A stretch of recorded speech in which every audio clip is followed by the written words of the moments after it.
Իրականության մեջ մենք լավ գիտենք, որ անգամ եթե ամուսինները աշխատում են նույն հաստատությունում, դա բերում է խնդիրներ ընտանիք։ Հիմա ես չեմ ուզում դրա մասին երկար խոսել, բայց կան մի քանի պարզ հանգամանքներ, որոնք միանգամից առաջ են գալիս, օրինակ աշխատանքային խոսակցությունները տուն բերելը, օրինակ աշխատանքային հարաբերությունների ազդեցությունը ընտանիքում միջավայրի վրա եւ այլն։ Էլ չեմ ասում, եթե աշխատանքում լինում են աշխատանքային կոնֆլիկտներ, որոնք դառնում են նաեւ տան մեջ լուրջ իրադարձությունների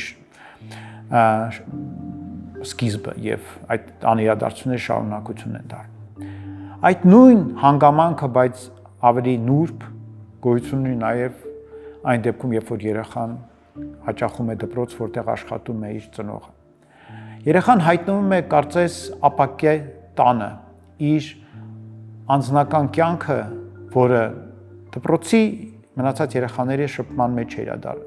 իրականացվում։ Երեխայի այդ սեպարացիան ծնողներից, անջատումը ծնողներից այդպես է լինում։ Նա գտնում է այլ սոցիալական միջավայր, որի մասին ծնողը շատ բան չգիտի։ Դա չի իրականանում։ Դպրոցը դառնում է ընտանիքի շարունակությունը, ընտանիքը դառնում է դպրոցի շարունակությունը,